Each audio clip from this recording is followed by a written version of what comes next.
Friend, आप सबका स्वागत है आप सबकी अपनी सीता रसोई में। आज मैं आपके लिए बताने जा रही हूँ सुहागा को किस तरह से तैयार किया जाता है, जो अपने काफ़ी काम में आता है। ये सुहागा इसको बनाना बताऊंगी मैं आपके लिए। तो ये अपन ने सुहागा लिया है, 10 रुपए का सुहागा ये लाए हैं अपन मार्केट से, पंसारी की दुकान से। हर कहीं मिल जाता है ये, किराने की दुकान पर। इस तरह से सुहागा लें आपको जितना लगे आप उतना लें। ये मैंने 10 रुपए का सुहागा लिया है। मैं आपको आज ये बनाना बताऊंगी कि किस तरह से बनाना है। सबसे पहले इसको अपन बारीक कूटेंगे, हलवट्टे में डालकर बिल्कुल बारीक टुकड़े करना है। और फिर इसके बाद क्या करना है वो मैं आपको दिखाती हूँ। पहले बारीक करती हूँ इसको मैं। इसको देखें, ये मैंने बारीक कर लिया है बिल्कुल।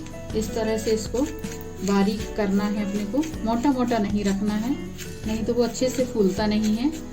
जितना बारीक हो सके अपन उतना ही करें इसको। आधे गेहूं के बराबर इसको अपन को तोड़ना है, मान के चलते हैं। तवा अपन ने गैस के ऊपर रख लिया है। ज़्यादा यदि है तो आप कढ़ाई के अंदर भी इसको कर सकते हैं।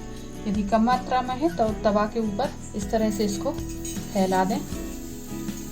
इसको जलने का डर नहीं रहता फ्रेंड कि ये जलेगा।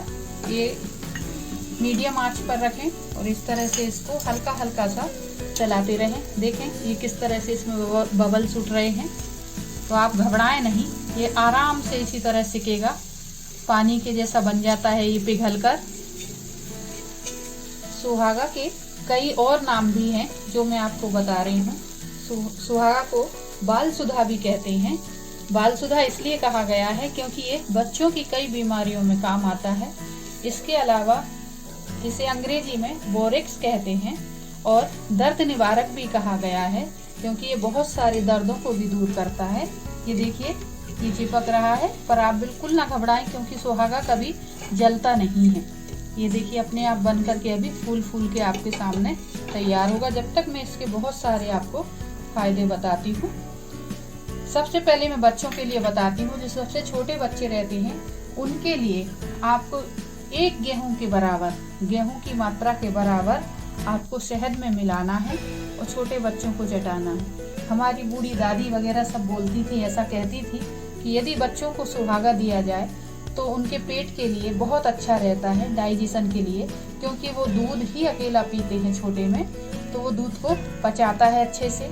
नहीं तो बच्चे अधिकांश देखा होगा आपने, मुँह से दूध डालते हैं, दही जैसा निकलता है फटा फटा सा, ये उसमें भी बहुत फायदा करता है। उसके अलावा बच्चों का डाइजेशन अच्छा रखता है और हेल्थ के लिए भी बच्चों के लिए ये फायदेमंद है। अब इसके बाद बताते हैं महिलाओं के लिए। तो महिलाओं के लिए भी ये काफ़ी अच्छा माना गया है, जो कई बीमारियों में महिलाओं को ये फायदा करता है। साथ ही जिन महिलाओं को डैंड्रफ या रूसी की प्रॉब्लम होती है, उसमें भी सुहागा को फायदेमंद बताया गया है कि सुहागा को नारियल के तेल में अच्छे से मिक्स करके यदि इसका प्रयोग करा जाए बाल धोने से पहले तो काफ़ी फायदा मिलता है। ये टंकण भस्म अपनी बन करके तैयार हो रही है। ये आराम से अभी और फूलेगा। देखिए कितना ज़्यादा होता जा रहा है ये फूल कर। यदि आपके मुंह में कभी छाले हो जाते हैं तो इसका प्रयोग छालों में भी किया जाता है।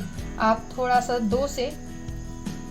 2 चुटकी करीब है, थोड़ा सी मात्रा में सुहागा लें और घी या शहद में मिला करके इसको लगाएं तो काफ़ी फायदा मिलता है छालों में लगाने से।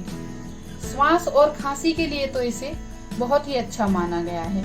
यदि आपके गले में कफ है, किसी तरह की खांसी है, शहद में मिला करके रात को आप सोते समय इसका सेवन करें, उसके बाद इसके ऊपर पानी ना पिएं और सो जाएं, तो आपको काफ़ी लाभ मिलेगा खांसी और कफ के लिए, क्योंकि ये कफ को भी पतला करता है। इसीलिए इसको कहते हैं सोने पे सुहागा। आपने ये कहावत सुनी ही होगी कि सोने पे सुहागा क्यों कहा जाता है, क्योंकि अपने लिए कई आयुर्वेदिक औषधियों में भी इस सुहागे का प्रयोग किया जाता है। हमारे समय में काफ़ी समय से आपने सुना होगा कि दादी नानी सुहागे का कितना प्रयोग करती थी। ये देखो फ्रेंड, चट चट की आवाज़ आ रही है और ये फूलता ही जा रहा है अपना। आप बिल्कुल ना घबराएं, ये बिल्कुल जलता नहीं है। जब तक ये चट चट की आवाज़ आएगी और ये पूरा नहीं फूल जाएगा तब तक अपन गैस को बंद नहीं करेंगे। इसी तरह से इसको चलाते रहेंगे जब तक मैं आपको इसके 1-2 फायदे और बताती हूँ। यदि किसी के पसीने में बदबू आती है तो आप इसका जो पाउडर है उसका 1 चम्मच लें और नहाने के पानी में मिला लें। 1 या 2 चम्मच भी डाल सकते हैं और उस पानी को अच्छे से मिलाकर आप नहाते हैं तो पसीने की बदबू यकीन मानिए आप में से नहीं आएगी, पसीने की बदबू चली जाएगी। और भी इसके कई फायदे हैं, इतना मुझे जानकारी नहीं है, फिर भी मैं कोशिश कर रही हूँ कि आपको ज़्यादा से ज़्यादा इसके फायदे में बता सकूँ। बवासीर में भी इसका बताया गया है कि यदि आपको बवासीर है तो उसके लिए आप 1 चम्मच करीब ये सुहागा या बाल सुधा लें और नारियल के तेल में इसको अच्छे से मिक्स करें कपूर के साथ मिला करके। यदि आप इसको मस्सों पर लगाते हैं तो काफ़ी फायदा मिलता है बवासीर में भी इसका।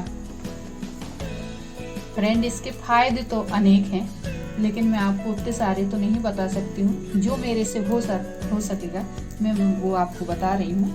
नाखून पे भी मैंने सुना है कि यदि जिनके नाखून खराब हो जाते हैं, काले पड़ जाते हैं, नाखूनों में समस्या आ जाती है, उसके लिए भी इसका प्रयोग कर सकते हैं। नारियल के तेल में आप 1 से 2 रत्ती करीब थोड़ा सा मिला करके नाखून के ऊपर हल्की हल्की सी मालिश करें, उसमें भी आपको काफ़ी फायदा मिलेगा फ्रेंड।